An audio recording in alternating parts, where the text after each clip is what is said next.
অগাধ ভালোবাসা তৃতীয় অংশ। আকাশে আজ সূর্যের দেখা নেই। গুটুলি পাকানো মেঘের আড়ালে দিনের উজ্জ্বল আলো যেন ছুটি নিয়েছে। প্রকৃতিতে একটা শীতল শীতল ভাব। এত সুন্দর আবহাওয়ার মাঝেও সকাল সকাল ঘুম ভেঙে গেছে তোহার। নিজের উপর বেশ বিরক্তবোধ নিয়ে বার কয়েক চোখ বন্ধ করে ঘুম আনানোর চেষ্টা করল সে, কিন্তু না, ঘুম আসার সিটে ফোটাও নেই তার টানা টানা চোখ জোড়ায়। অবশেষে উপায়ান্তর না পেয়ে গায়ের থেকে কাঁথাটা সরিয়ে বড় একটা হাই তুলে উঠে বসল তোহা। মাথাটা তার ভার ভার লাগছে, ব্যথাও করছে হালকা। গতকাল চুড়িগুলো সাজিয়ে গুছিয়ে রাখতে রাখতে ঘুমোতে বেশ রাত হয়ে গিয়েছিল। সেই রাতের বেলা ঘুমিয়ে আবার এই সকাল সকাল ঘুম ভাঙার ফিলিংসটা একেবারে অসহ্যকর। কয়েকবার আড়মোড়া দিয়ে বিছানা থেকে নেমে গেল। খোলা জানালার পর্দাটা সরিয়ে বারান্দার দরজাটাও খুলে দিল।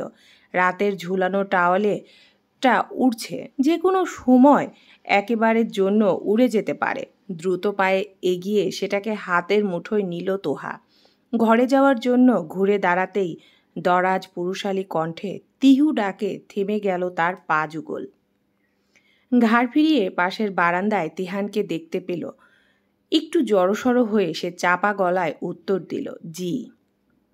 ততক্ষণে পুষাপ থামিয়ে দিয়েছে তিহান।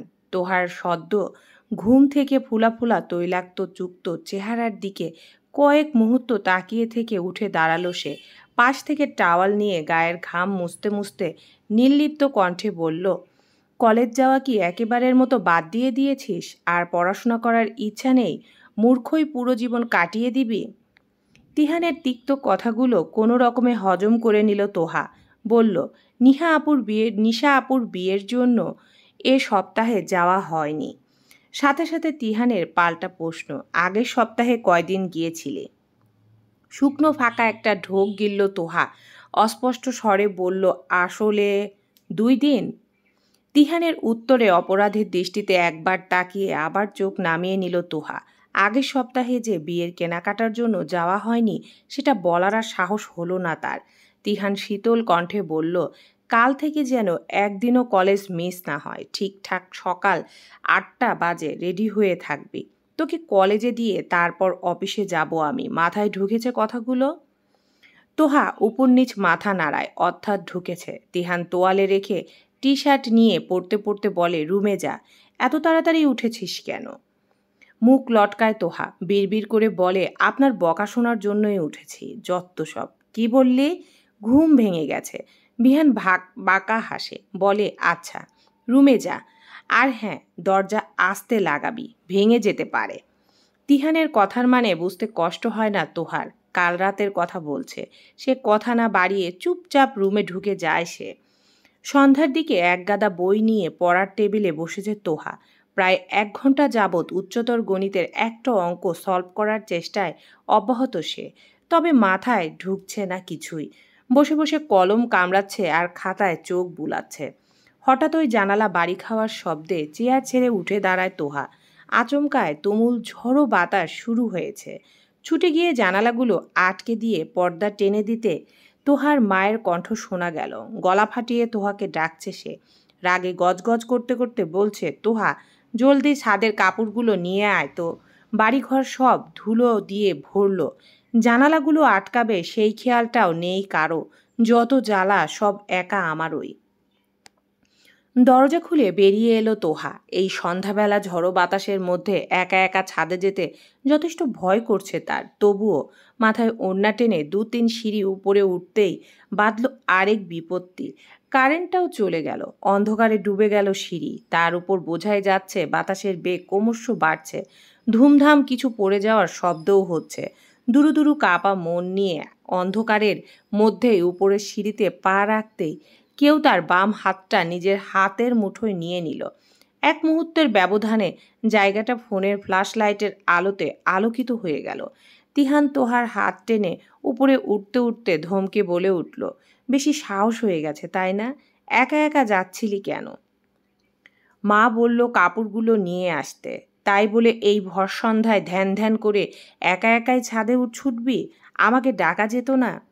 তোহা উত্তর দিল না, চুপচাপ উপরে উঠতে লাগলো। ছাদে পা রাখতেই বুঝতে পারলো বেশ ভালোই ঝড় শুরু হয়ে গেছে। বৃষ্টি না নামা পর্যন্ত এ বাতাস থামবে না। তোহা মাথা নিচু করলো। সামনে এগোতে নিলেই তিহান তাকে বাধা দিয়ে বলল, এখানেই দাঁড়া, কাপড় আমি নিয়ে আসছি। বলেই একটু সামনে যেয়ে থেমে গিয়ে আবার বলল, চোখ বন্ধ করে রাখ, ধুলা ঢুকবে। দেয়াল ঘেঁষে গুটিসুটি হয়ে দাঁড়িয়ে রইল তোহা। তার হাতের মুঠোয় তিহানের ফোন। তিহান দ্রুত কাপড়গুলো নিয়ে এসে তার হাতে ধরিয়ে দিল। ফ্ল্যাশ লাইটের আলোতে তোহা স্পষ্ট লক্ষ্য করল তিহানের বোতামগুলো উল্টো পাল্টো করে লাগানো, এমনকি শার্টটাও উল্টা। কোনো রকমে সেটা গায়ে জড়িয়ে যে সে এসেছে তা বুঝতেই মনে মনে মিটমিটিয়ে হেসে উঠল সে। ঝড়ো বাতাসের মতো তার মনটাও তুমুল গতিতে এলোমেলোভাবে ছুটতে লাগলো। ঘরে এসে কাপড়গুলো রেখে অলস ভঙ্গিতে বই খাতাগুলো গুছিয়ে রাখল তোহা। বিছানায় বসতে খেয়াল হলো তার হাতে মুঠোয় এখনও তিহানের ফোন। ছোট্ট একটা শ্বাস ফেলে আবার উঠে দাঁড়ালো সে। রুম থেকে বেরিয়ে দেখল তার মা আতিয়া আর খালামণি আফিয়া মোম জ্বালিয়ে সোফায় বসে রয়েছে। এই অন্ধকারেও খোশ গল্পে মেতেছে দুই বোন। তুর্য আর বাবা বাসায় নেই, চোখের ডাক্তারের কাছে গিয়েছে। তার বাবার ইদানিং চোখের সমস্যা দেখা গিয়েছে। তোহা মাকে ডেকে ধীর কণ্ঠে তিহানের ফোনটা দেখিয়ে বলল, আমি একটু খালামণিদের বাসায় যাচ্ছি মা। তিহান ভাইয়ের ফোনটা আমার কাছে আছে তো, ওনাকে দিয়ে আসি। আতিয়া মৃদু ধমকের স্বরে বলল, তোর কি খেয়ে দেয়ে কাজ নেই? সারাটা দিন খালি ছেলেটার ফোন নিয়ে রাখিস। তোর মতো বেকার না তো, ফোনে কত জরুরি কাজ থাকে, তুই তো দিবি ও সব নষ্ট করে। আতিয়ার কথার মাঝে আফিয়া খালামণি তাকে থামিয়ে বলল, আহ তিয়া, এত কথা বলছিস কেন? কোনো কাজেই এনেছে। তোহা যা তো, তুই দিয়ে আয় ওর ফোন। কলিং বেল তো বাজবে না, এই নে ফ্ল্যাটের চাবি। চাবি হাতে নিয়ে বেরিয়ে আসলো তোহা। লক খুলে গুটি গুটি পায়ে তিহানের দরজা ধাক্কা দিতে তা খুলে গেল। সে গলা বাড়িয়ে একবার ডাকলো, তিহান ভাই। কোনো সাড়া শব্দ পাওয়া গেল না। আবারও ডাকলো, তিহান ভাই। কোথায় আপনি? রুমে আছেন? এবারও কোনো শব্দ পাওয়া গেল না। তোহা এদিক ওদিক তাকিয়ে বারান্দার কাছাকাছি যেতেই দেখল একটা সুঠাম দেহি বারান্দার গিরিলে দু হাত রেখে দাঁড়িয়ে আছে। তার দৃষ্টি আকাশের দিকে। বৃষ্টি শুরু হয়ে গেছে ততক্ষণে। লোকটা কি ভিজে যাচ্ছে না? ধীর পায়ে তার পেছনে গিয়ে দাঁড়ালো তোহা। বলল, তিহান ভাই, আপনার ফোন। তিহান ফিরে তাকালো না। হাত বাড়াতেই তার হাতে ফোনটা ধরিয়ে দিল তোহা। সেটা পকেটে ঢুকিয়ে আবারও একই ভঙ্গিতে দাঁড়িয়ে রইল সে। কিছু সময় সব মিষ্ট চুপচাপ। নীরবতা ভেঙে তিহানের বাহুর শার্ট টেনে ধরল তোহা। বলল, ভিজে যাচ্ছেন তো, ঘরে চলুন। ভিজতেই যাচ্ছি, তিহানের ছোট্ট উত্তর। ফের কিছুক্ষণ সব চুপ। এবার নীরবতা কাটালো তিহানের কণ্ঠ। আকাশের দিকে তাকিয়ে সে বলল, তোমার বৃষ্টি পছন্দ? পুনরায় সে তুমি সম্বোধন ঠান্ডা হওয়ার মাঝেও কপালে বিন্দু বিন্দু ঘাম জমল তোহার। আমতা আমতা করে কিছু বলতে পারল না। কথাগুলো যেন গলাতেই আটকে গেছে, কণ্ঠনালী ঠিক মাঝখানটায়। হুট করে তাকে কাছে টেনে নিল তিহান। পিছন দিয়ে এক হাতে বাহু জড়িয়ে ধরে ধীর স্থির কণ্ঠে প্রশ্ন করল, এই বৃষ্টিতে কি মন ভেজানো যায়? তোহা এবারও চুপ। তার জানা পুরো শব্দ ভাণ্ডারে খুঁজেও এ প্রশ্নের কোনো উত্তর খুঁজে পেল না সে। অগত্যা উত্তর না দিয়ে মৌন মুখে দাঁড়িয়ে রইল সে।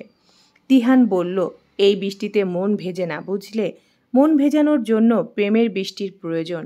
তৃষ্ণার্থ প্রেমিকের ফাঁকা হৃদয়টাকে শুধুমাত্র এক পশলা প্রেমের বৃষ্টি ভিজিয়ে দিতে পারবে। কবে হবে প্রেমের বৃষ্টি, বলতে পারো? তিহানের ভারী ভারী কথাগুলো কানে গেলেও এদের অর্থ তার বোঝা সম্ভব হলো না তোহার পক্ষে। সে চুপটি করে তিহানের বুকের সাথে লেপ্টে দাঁড়িয়ে রইল। ঘড়িতে বাজে 7:45। মাথার উপর ঘর ঘর শব্দ তুলে সিলিং ফ্যানটা ঘুরছে। কাল রাতের ঠান্ডা আবহাওয়ার লেশ মাত্র নেই। কলেজের সম্পূর্ণ সাদা ইউনিফর্ম পরে চুলের দুপাশে বেনি করতে করতে তোহা ভাবল, তুর্যকে বলতে হবে তার ঘরের ফ্যানটা যেন মিস্ত্রি ডেকে ঠিক করে দেয়। এই ঘর ঘর শব্দে শান্তিমতো ঘুমানো যায় না।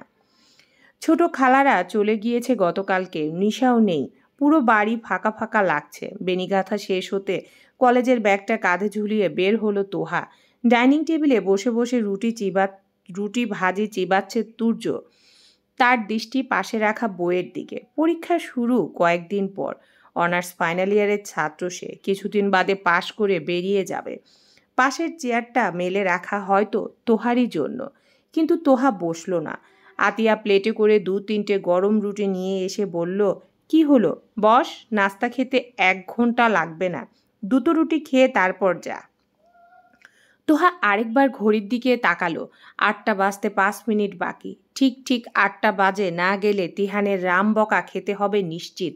ইতস্ত কণ্ঠে সে বলল, আসলে মা তিহান ভাই, সবসময় শুধু খালামণির কাছে আমার নামে বদনাম করা, তাই না? আমি তোকে নাস্তা খেতে নিষেধ করেছি? চুপচাপ নাস্তা খা, তারপর বের হব। আতিয়া মৃদু হেসে আবারও রান্নাঘরের দিকে পা বাড়ায়। হঠাৎ তিহানের কণ্ঠে তোহা দ্রুত বেগে এদিক ওদিক তাকাতেই দেখে তাদের ড্রয়িং রুমের সোফায় আরাম করে বসে আছে তিহান। গায়ে সাদা কালো চেকের শার্ট, হাতের চিকন বেল্টের ঘড়িটাও যেন একটু বেশি মানিয়েছে তাকে। কয়েক সেকেন্ড কাঙালের ন্যায় সেদিকে চেয়ে থাকলো।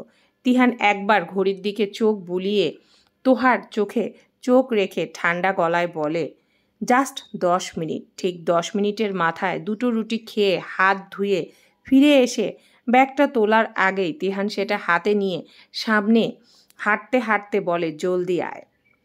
রাস্তা ভর্তি কাদা পানির। বাসার সামনের জায়গাটাও থেকে গেট পর্যন্ত হাঁটার রাস্তাটাও পানিতে পরিপূর্ণ। পা রাখলে নিশ্চিত সাদা পায়জামায় ছিটে বিচ্ছিরি অবস্থা হবে। যদিও একটু পরপর ছোট ছোট ইট বিছানো আছে যেন পানিতে পা না পড়ে, কিন্তু এভাবে যেতে হলে নির্ঘাত উষ্টা খেয়ে পড়বে তোহা। তিহান দাঁড়িয়ে আছে তোহার পাশে। গাড়ির ড্রাইভার চাচাকে ফোন দিচ্ছে বারবার। উনি গাড়ি বের করে গেটের কাছে দাঁড়াতেই কাদা পানিতে নেমে গেল তিহান। তার চকচক করা জুতো জোড়ায় কাদার ছিটা লেগে গেলেও সেদিকে কোনো হেলদোল নেই তার। অথচ তোহার স্পষ্ট মনে আছে কদিন আগে এই জুড়া খুব শখ করে কিনেছিল। কেনার সময় তাকে সঙ্গে করে নিয়ে গিয়েছিল সে তোহার দিকে 1 হাত বাড়িয়ে দিতে তোহা আলতো করে তার হাতের উপর হাত রাখল। তিহান দৃঢ়ভাবে তা আঁকড়ে ধরে ব্যস্ত ভঙ্গিতে বলল, ইটের উপর পা ফেলে আয়, অফিসের দেরি হয়ে যাচ্ছে। পড়বি না, আমি ধরেছি। তোহা আশ্বস্ত মনে পা বাড়ালো। সে যে কোনো ক্রমে পড়বে না এই ব্যাপারে একেবারে নিশ্চিত। গাড়ি থামে কলেজের গেটে। বের হওয়ার আগ মুহূর্তে তিহান মানিব্যাগ থেকে 100 টাকার 2টো নোট বের করে তোহার হাতে ধরিয়ে দিয়ে বলে, ক্যান্টিন থেকে কিছু খেয়ে নিস, কিন্তু বাইরের উল্টাপাল্টা খাবার খাবি না, খবরদার। তোহা এক পলক তাকায়। খবরদার শব্দটার মানে সে জানে। তিহান খবরদার বলেছে মানে কথার অমান্য হলে সে আসলেই খবর করে ছাড়বে। সে ব্যাপারে পূর্ণ অভিজ্ঞতা আছে তার। সে টাকাটা তিহানের দিকে এগিয়ে নিচু গলায় বলে, আম্মু টাকা দিয়েছে তো, এটা লাগবে না।